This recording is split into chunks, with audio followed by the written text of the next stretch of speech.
Today also I have a very brilliant guest who has very intensive kind of an experience into startups, SMEs, business mastery, as well as your customer services element, which is really very important for any business. Create that momentum. So I now see that my guests have already joined us, and I will not waste much of his time because he's a really busy man again. He's a good businessman. He's a successful businessman. He has his own life journey, and he is a lead.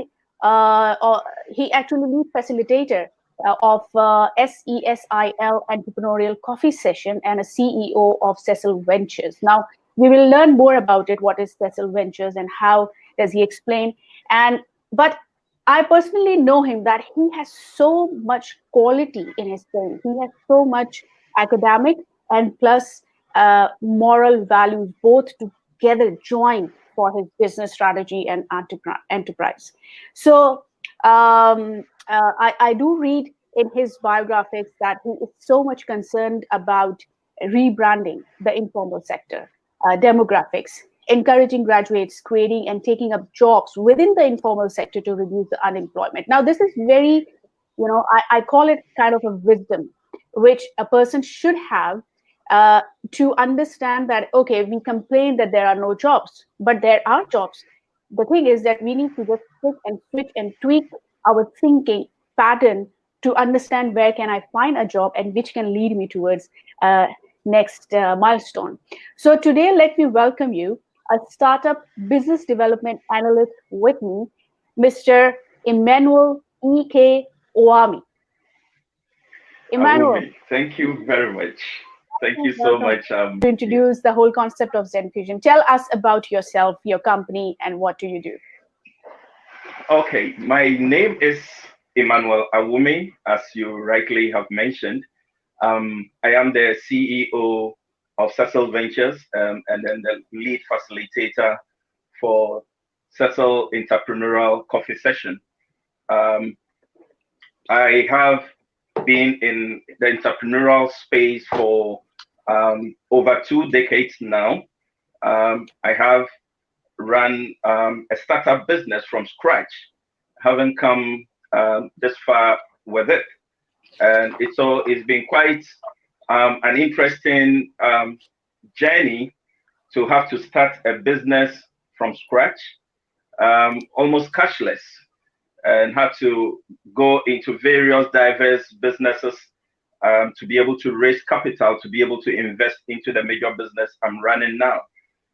It's been quite an interesting journey that I've gone through, having come this far.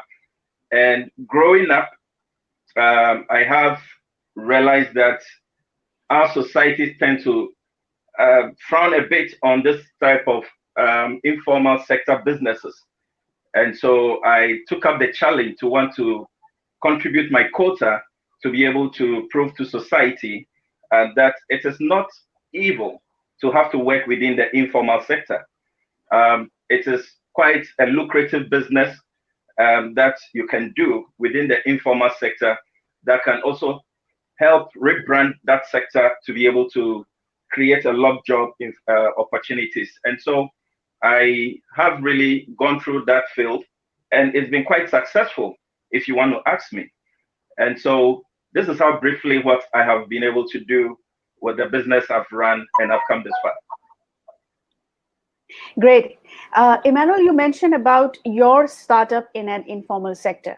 Now, if you can tell to our audience, because this is a hope, actually it's a big hope for many people who think that for startup or SME, you need to be really into something very systemized, organized manner, and you cannot have your startup done in an informal sector. So what do you do exactly? And how did it, came into existence? Okay, good. I started my secondary education with a view of going through the university and become the academician as we all desire to be in our society. And then midway in my secondary education, I terminated my secondary education at Form 2.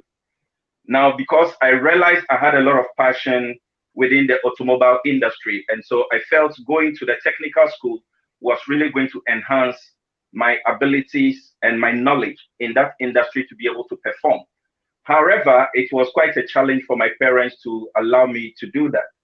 I, however, insisted, and they eventually allowed me to have my way to go through technical school. So I terminated my secondary education and I went through the technical school.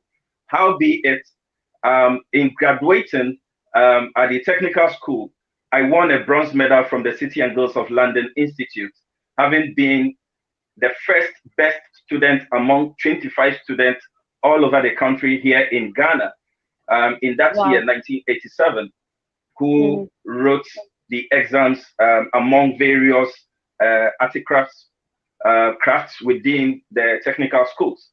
And so that really began to convince me and convince my parents to get to realize that the passion I have in automobile engineering was real and that they had to encourage me. I did not stop at the foundation level. I went for the advanced program at UST School of Mines, where I graduated with an advanced program in automobile engineering. Now, in order to bridge the gap between technical and academics, I decided to follow up to the university to do a program in marketing, where I graduated with a BSc in marketing. Now, this was an initiative that I started to want to help in my little way to draw that line that presumes that persons who go through technical and vocational education are probably academic deficient. But then I took up this step to try to prove and demystify that myth in our society that presumes that persons who go through technical school and vocational education are probably because they are academic deficient. That's why they chose that course. But that is not the case. It's got to do with your passion. It's got to do with what you've been gifted with by God. It's got to do with what you feel you can do best. That is what it is. And so I went through the university education. I came out successfully. Now, in order to complete the cycle of what I intend to do to convince our society that we shouldn't look down on technical and vocational students, I went ahead to pick up a job within the informal sector, which is another sector where once you don't pick up a job in the corporate environment, you are seen as though you don't have a good job. And so I took up a job within the informal sector, which is car wash. Now, car wash is related to automobiles. Now, my research in the automobile industry revealed that the automobile maintenance schedule is in three folds, where we have the mechanical maintenance, then we have the interior maintenance and exterior maintenance. However, having studied and researched in our environment, I discovered that much of the maintenance culture within our society, in our environment, towards cars was limited to the mechanical maintenance. The other aspect, which is just car wash, was just limited to washing the usual body of cars. But then, with the knowledge I acquired from school in the automobile engineering field, helped me to research to realize that maintenance of the interior and exterior of cars goes beyond just washing the body of the car and just cleaning the inside. And so I decided to venture into that space, which was lacking in our environment, which is the interior and exterior maintenance of automobiles, which is detailing. So I took up the challenge way back in the year 2000.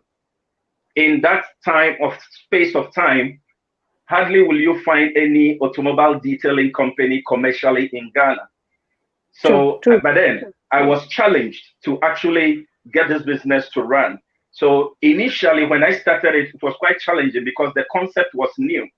And so marketability was very, very challenging. You go to some organizations where you even presume that knowledge is high, and you try to propose such high level of knowledge, care, and maintenance for cars, and they run you down. They make you feel that industry is not an industry for them to want to invest their money into to get their cars looking that good. Meanwhile, when you are able to place a lot of value in the entire value chain of car maintenance, which is the mechanical, interior, and exterior, then you are assured of keeping a good resale value for your car. because we invest a lot in buying that car,